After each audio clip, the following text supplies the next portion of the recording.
You ready to sling some mud again? Oh, what is it this time? Well, we haven't pissed off the Night Models community yet. Right. Oh. There's still like... Is there anyone there left? That's a good question. Is the Night Models community? Then they all leave or kill themselves or whatever. Hey guys, welcome to the Lords of War Games and Hobbies video. I'm Chris. I'm sure they thought about it. Yeah. I'm sure they thought about it after dealing with KM's customer service or whatever. Yeah, it does make you want to blow your brains out. That's true. Yeah. That's true. Mm-hmm.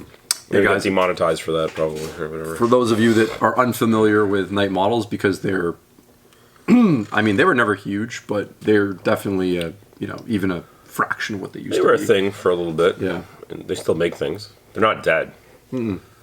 But no, ironically, our local distributor actually has some stuff again, which is funny because there's a little fun story about that too. Maybe I'll get to in the video, but like just of what we'll call this video like an essay on gross mismanagement, because like I think that's basically the way you can phrase or kind of put all this stuff together at the end. Is at the end of the day it's a company that made some great products like the Batman miniature game.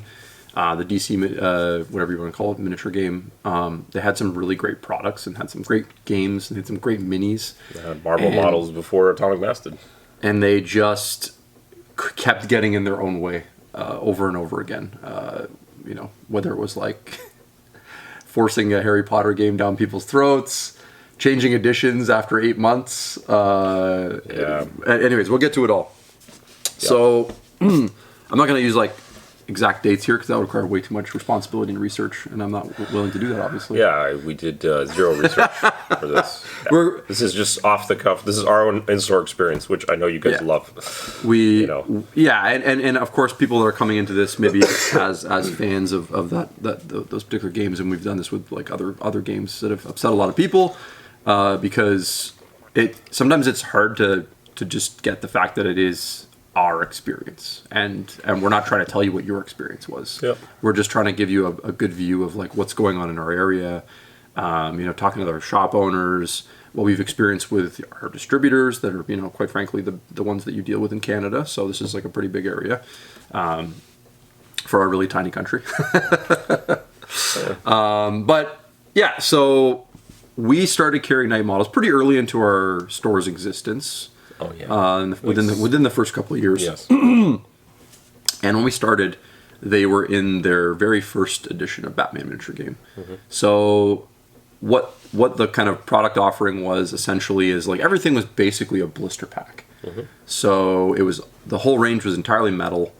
They were like the spun cast pewter models, and you got your pack, whether it was like your Batman hero or your little goons, your like Two-Face gang members or whatever, like factions. And the Batman miniature game was really unique, and we really liked it because unlike a lot of games, let's say the idea of like a superhero game is usually like heroes fighting heroes, and you see a lot of that, right?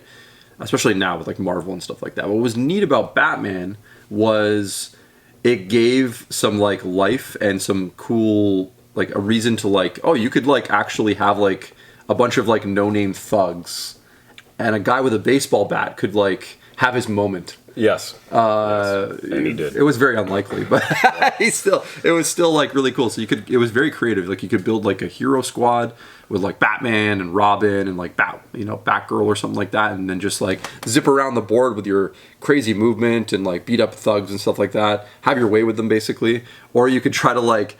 You're like this like villain who's like not that impressive at all, really on his own merit, who has a lot of less impressive thugs running around the table trying to like do things and scheme and do these things. And they nailed try not to get beat up, basically. They nailed the campiness of like the themes with the goons and the Joker clown guys were very like straight out of the comic book, but I think it got really zany when you get into the Mr. Freeze gang or whatever, or the like Penguins goons. Oh yeah. Like you got these guys, they're wearing like hockey equipment and like everyone's on theme. Just right? Ridiculous. Yeah. Their boss is Mr. Dress Up. Like, you're gonna wear the costume. They all had these like wacky. Yeah, they had some crews as the game progressed through editions. It got a little more serious looking. Like we got into some of the Arkham Asylum prisoners and stuff. They were like great sculpts actually. Well, and keep in mind this product was largely created on the back of the Arkham Knight video games, which was massive in the say like mid to late 2010s. That was when that trilogy was getting released, and they were hugely popular video games, and they basically wanted to like piggyback off of a little bit of that excitement, and a lot of the sculpts were like right out of the video game, like so. You have a cool premise for a game. Well, they also got I really like the realness of the guns. Yeah, like guns were absolutely brutal. Yeah, and I mean, only Batman had like some kind of Kevlar. No, yeah, he could get shot, kind of. He could kind of get shot. Yeah. I have a vivid memory of, I don't know if it was a game that I played or I was watching a game, and it's like Batman like jumps down. Someone's one of the there's two guys playing in the store, and he gets like he whiffs on his like he's trying to like just take out a thug quickly. Yeah, and I think he gets like knocked. He gets hit. He gets like crit batted in the back of the head, and now he's on the ground, and these other guys are hitting him with pipes and whatever garbage.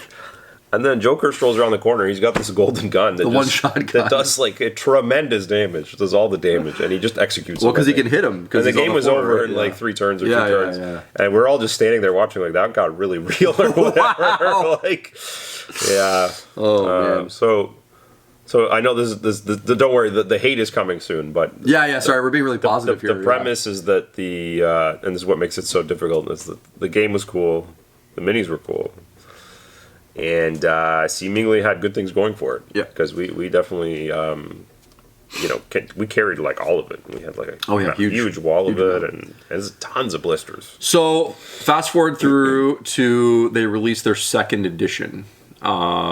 And I believe there was a starter box style thing, and I know they did a really cool, like second edition rule book was actually like printed like a graphic novel, which I thought was like it's really tasteful. Like it was done really well, and this is when I think like they hit their golden era, basically.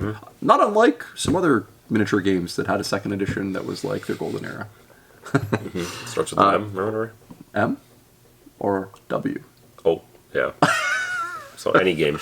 Any game, yeah. And they start to hit their stride here. They start to experiment with some resins, which is always tough for... so I'll give them a lot of credit. Like, the benefit of the doubt here, I think nobody's had great... no company has started to do resins and had, like, a perfect experience off the bat, right? No. And, like I said, there's all these problems, like... Bubbles. When you're picking the material, you're like, okay, do we go more durable? And then like you have maybe more like maybe it's like more rigid and like there's more snapping, but the detail's a bit more firm. Or do you go like bendier, but then like the material's like harder to work with? Like so like there's like trade-offs no matter what you do with resin. That doesn't seem to be like a perfect resin, for making miniatures, right? Yeah. So aside like you get like quite a few problems, like broken pieces was the most common one. Some bubbles or miscasts were common as well. Mispacks but the concepts and the things they were putting up were great. Like this is the time when they start to do like the army boxes where you could buy like a whole gang in a box, and they were fantastic. Like they were great. The sculpts were fantastic. The ideas were cool. They were fun to play with, and this is when they start to really hit their stride. And another thing, it was easy to build a community around. People like playing it. It was never huge, but it definitely had its following. Yeah, this is all pre-Marvel era or whatever, or whatever. This is all pre-Crisis, pre-Crisis Protocol and everything, right? So this is like if you wanted to play like a hero game in the store, it was either HeroClix or something like this, right? So these were kind of the offerings available. Yeah. This is when sort of like company hubris starts to get in the way a little bit, I think, and they start to do things like that will be familiar to people that collected and played Malifaux over the years. They start to do like a lot of web store promotion stuff, selling direct to customers. You can only get these miniatures if you buy stuff on our website. You can get stuff early, that sort of stuff, and that I'll always say this, like obviously this is from our perspective as retailers, is like it leaves a bad taste in your mouth, right? You start to. You're thinking to yourself, well, like, obviously I'm making some money selling this game. But I'm also helping this company grow. Yeah. I'm putting all the groundwork in, quite frankly, by introducing new players to it. And the way that they can reward me is by slapping me across the face, basically, by just bypassing me entirely and going right to the customer, right? And like, whether you think that's right or wrong, completely up to you. I'm not going to judge you for it. It's just that's my kind of feeling about it. Yeah. And a lot of so there was that. And then the next, I don't know if this is intermingled in there, they started really screwing with, I guess they were starting to make rapid changes to their product line. I don't know if that had to do with second ed or because it was a short time between second and third ed. So, yeah. So they decided to like re-skew the whole lineup, phase out some models, bring some in, and... This is when the local distributor dropped them. So the local distributor was like, nope. This is bad because this is like they lose hundreds of hours, hours in inventory. Picture this, right? Yeah. Like I think you really need to like physically. And it's already a blister product. Picture this: it's a million little blisters. Yeah. And then you get some boxes and stuff. And it was new material. You're a big distributor. Like you carry Magic the Gathering and board games and big items that move quickly. Miniature games are slow moving, right? They're a bit riskier for these big distributors. Like it's not a guaranteed thing. And they just put all your stuff into their system. And literally the next shipment they get, they're scanning items and they're not registering. Yeah.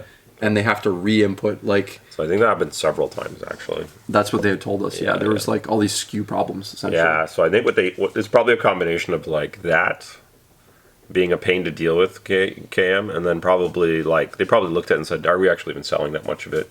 Well, that's just because there's only a few of us like carrying it, really. Yeah, and, it wasn't. So it's like enough of a pain that the distributor was like, nah. So then we're like stuck being like, oh, where are we going to get it? So I remember we're getting it from the States a little bit.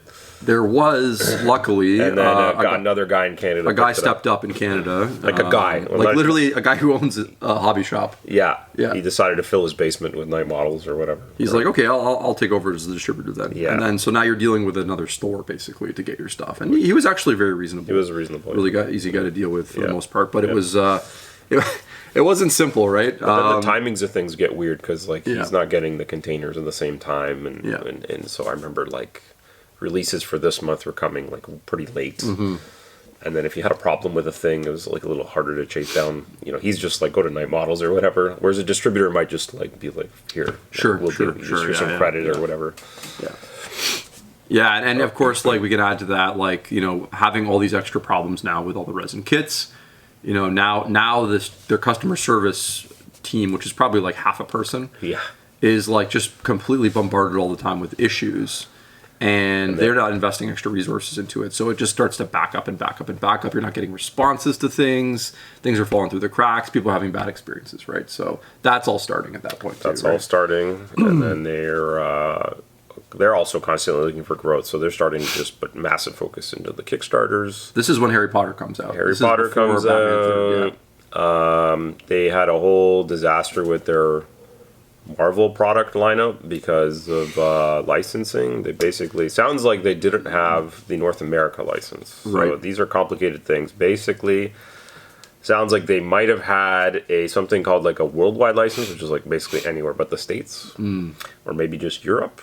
And so they were allowed to make some minis for a certain region, but they were selling them all over the world. And then eventually someone, or maybe when Disney took over, they're like, So they had to overnight destroy. I think they had to literally destroy what they had, which was terrible because it was the minis were fantastic. They had some great minis. Yeah, really great minis. So now you have customers being upset because they just like started picking up Marvel. And then in a very short time, it was just kill fired.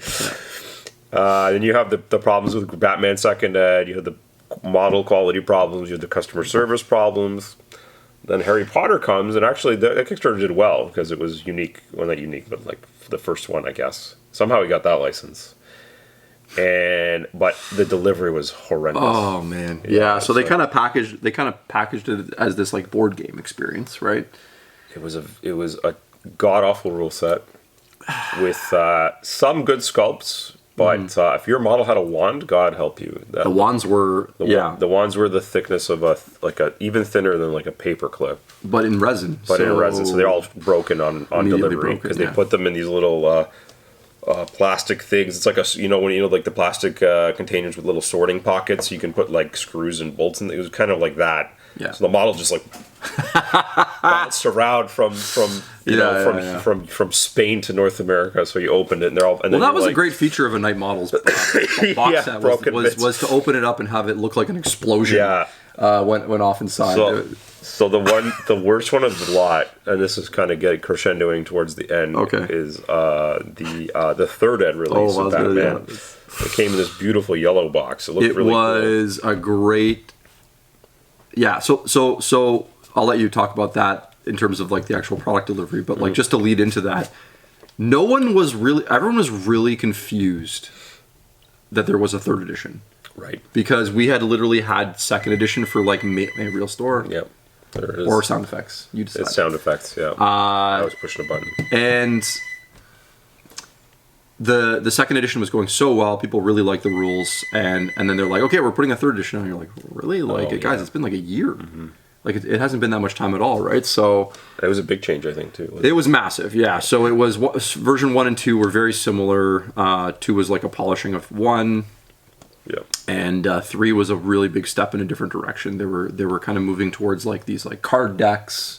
Oh yeah. For your cards. faction. Yeah. For like abilities and scoring and stuff like that. Yeah. And they were moving away, and they had like these like control zone things, and like it had like bits of War Machine in it. And that's true. Yeah. So it was like basically like learning a new game. The original game was very free-flowing. It was like you had just these characters had these affiliation keywords, and then you could just mix up whatever. You know what I'm saying? So like if you're a law enforcement, you could put all of those cops. And, yeah. You had like police and some like maybe like a fighter and all sorts of weird things. So there's a lot of like creativity. Wow. And it was a clunky game. I'll use that word. But it was like liked because of that. Like the people that played it liked that it had like kind of a bizarre, weird structure to it. And because you had points and cash, and the cash to buy your equipment, and had that Necromunda feel where you went to like tailored, you bought specific, you had to buy extra, like you're literally, that's the problem. The good guys didn't use guns, because they're the good guys. So they couldn't just shoot enemy models dead usually. They had to like handcuff them. You had to handcuff them, and stuff like that, which was such a... very elaborate, Oh my God. I'm like, this guy's not going to give you any... Or I could just use Deathstroke and kill you. I'll kill you. So third ed got rid of all... Because they want... I guess what they wanted to do is they decided they wanted to really sell people these box crews. And remember they were moving to like... And look, I get it. Night Models always felt like a company that wanted to make miniatures first, right? Mm-hmm. And I have a hard time blaming them for that. Yeah. They made some stunning models. Like, and with third, you saw the launch of these like diorama sort of characters. Like every character was a diorama. Yeah.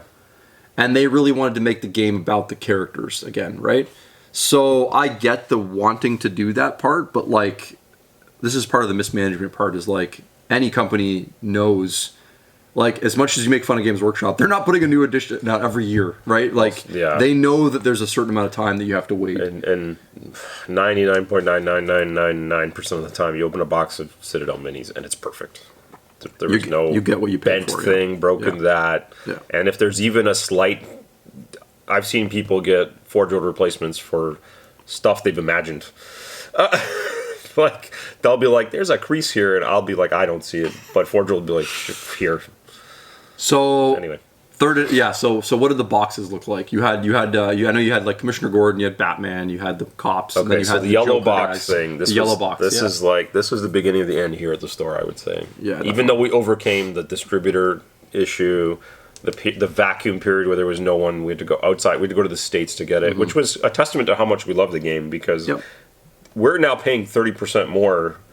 Just to keep it on the wall, which is like asinine, but we had enough customers that were like, yes, like we're going to keep buying it, and it's going to continue. So we still made a bit of money on it. But anyway, this third ed box arrives, and I remember there was like the anticipation was good. We had like a little, an impromptu little party. There was like a dozen guys here. They all came on the same day to get their boxes. And then we start opening them. And it's like a party, right? Like people are like, "Oh, I'm gonna open my box." It's like anytime exciting, anytime something exciting arrives at a store and you have a little bit of buzz and some people arrive early because they want to open the boxes and maybe build some models and even start playing the game and crack the rules. And box after box starts being like, "Hey, I got double cops and no clowns or whatever." Another guy's like, "My cards are in Spanish," and another one's like, I have no cards at all. Like, it just kept happening. Or my favorite one, which is our buddy Alex. You open his box and the cards are everywhere. And they're like bent 90 degrees. I said, I'm literally not joking when I say like a grenade went off in this box. Yes. And he had doubles of some things and not enough of another thing. Like, I don't think we might have had one or two boxes that were fine, but there was problems with almost all of them. It was like a minimum 50% attrition rate, where there was, for every box that was like okay, there was one that was something wrong with it. Yeah. And then just because all these guys have been playing already, so they're already second edition, they're diehards. But right away in their mind, they're like, I have to deal with my model's customer service now. Oh yeah, because they'd already done that so many times, right? And that's like to say it's the beginning of the end, because you give people not the experience they want enough times, and you don't handle it properly when they do have a bad experience. You don't get like a decline, you get a drop off, right? And that's inevitably what happens. You get the guys. You just start. As soon as you get enough of what do you call it? Your blocked in such enough of a way that you just like, okay, I'm just gonna do something else. It could be that simple. You're just like, you're inhibited just enough, so you're kind of sitting there like, okay, I'm gonna send this email out, but what am I gonna play next week? You know what? I don't really feel like touching this right now. I'm gonna, you know what? We're gonna play some 40K next week or something. Well, and that's it. Here's the real kicker too. So once again, this is a models company, clearly first, and not a game company, because they miss all these details. They put third edition out, but they did not give people a way to actually play it. So like, they said, look, you need a deck to play your crew. And there's already like 20 crews that exist, keep in mind, right? You got Court of Owls, you've got Joker, Penguin, Mr. Freeze, everyone you can think of who has a team. The Mafia guys. Oh yeah. There's tons of crews, right? And none of them have decks. Right. None of them have decks to start. So literally you can't even play third edition when third edition launches, unless you have the box set and you can play those two sides inside. Oh my god. So yeah, just like logistical nightmare things. So we're trying to keep this community alive because it's a bunch of great people and we loved having them. And quite frankly, one of our great friends, Kevin, who like pours his soul into games. This guy built 4 or 5 or 6 even Batman tables. And they're beautiful. They show up in costume to run events. And like that's the kind of people you get with these smaller communities. These like really passionate people that keep these games alive. So we're fighting as much for as much as ourselves to make money. We're fighting for those people because we really don't want to have to be the guy who's like, sorry, I can't carry your game anymore. Yeah. I don't want to be the one that tells him that, Yeah. And I say all these decisions when we make them, they're always hard. Whether it's the Night Models, whether it's the Malifaux, whatever games they are. Ultimately, I always say, and I do believe this, it was never our choice. Yeah. Really, at the end of the day, you get right? forced. You do get forced, right? Can't carry it forever. So, yeah, and I'm sorry, I even forgot to mention, not to pile on here, but I guess that's the point of the video, is to pile on. They also decided in third edition to switch to a new resin, a new material. Oh, that's what you get. And they were kind of this wasn't like the thermoplast like we're seeing with all the Cyocast stuff, but it was very similar in a lot of ways. They had decided and this must have been just an issue. They're like because we're having so many issues with breakages. They must have been like, we need our resin to be more durable. And durable, I mean swords need to bend, not break, and stuff like that, right? So they switched to this really flexible resin that I would say held details slightly worse, but also was really hard to clean. That was and that's actually one of the features of the new thermoplastic stuff, is it doesn't scrape cleanly. It tears, when you scrape it, right? So there was also these new learning curves that they were throwing at people all at the same time. Where you could just tell there was zero QA happening or whatever. There's no quality assurance because another very obvious things no one cast the model or did mock-ups and then looked at it and said, oh. They were very much it's for the modeler. It's a modeling hobby. They'll figure it out. But you just, you know what I mean? When you get this is a slight problem with games that are also try to be true scale too much, is you get like certain minis, usually female models, that have the tiniest like joints and legs, and they're like balancing on they're wearing a high heel shoe that's tiny, and they're running on one, and they got one is like on the base like this, and it's this resin material. So it like you're like sitting there, you just slip and you've now cut the leg off or something or snapped it, and it's like that's it, it's over. That mini's done. Who's the industry leader?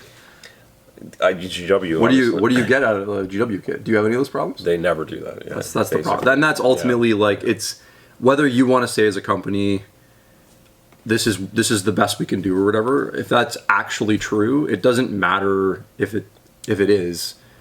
People are going to compare it to their other experiences, which are, like undoubtedly, if they're walking into hobby shops or have been in the hobby at any point in time, they've built a plastic kit and they know that there's just less problems, right? Like it's just unfortunate, right? Like, I mean, it's like Corvus Belli gets that, right? Like they have problems from time to time, but I would say for the material they use, they could have a lot more problems. Yeah, well, they've consciously over the years also gone and fixed the sculpts to not have this there's no more little fins and knickknacks on models. And I generally get the sense, whether it's true or not, I get the sense that someone's like putting their eyeballs on them before they're shoving them in a box too, right? Like it does feel a bit like that. Before you commit to production, they go, okay, this works because X or whatever. Yeah. Like, and I think the Marvel models are all great like that too. Oh, I mean that's the other problem. So like, let's do our denouement here, which is essentially like the final killer is that a vastly superior product comes out, and just like blows away, what Night Models is. Its only crime is that it doesn't do any DC. But other than that, it's like it's in the same whatever category. Yeah, and it's just in every conceivable way. Like on launch, Marvel Crisis Protocol is one of the most impressive miniature games ever, I think. And I don't mean to be hyperbolic. I actually do believe that for what they were giving you for just over $100 in that starter set, it was bonkers, right? Like it was a fully playable experience with terrain, beautiful plastic miniatures, and so I think that might have put them in the ground, whether or not they were doing better than they were or not. Yeah, and I'm sure the commenters will fry me on us on some recent news or whatever. I'll be honest, I haven't followed them for some time. Well, once you read someone's obituary, you kind of we moved off of them. Yeah. Like I don't know. I think we sprinkled some in briefly. We did, and some like a couple years our ago. Own delusion, like we sprinkled some in, and a few of the old guard bought one or two, but it's like so dead. I know. At least here. Anyway. At least here. Yeah. So tell us if it's different. If you have a thriving 3-person community somewhere. Let us know if you've seen it on a store shelf somewhere. Like, let us know. That'd be cool. Who's got a shelf? Like I said, this story started with us fawning over the company and the game. So don't forget that we do love the products, right? And like I said, we never really want to get to this point. So let us know in the comments below if you like these kind of videos. You can subscribe. We do these a couple times a week. And if you really like it and you want to support us, head over to our Patreon, Lords of War Games and Hobbies, and you can support us there for as little as $3 a month. We really appreciate it. Thanks, guys. Thanks. Bye.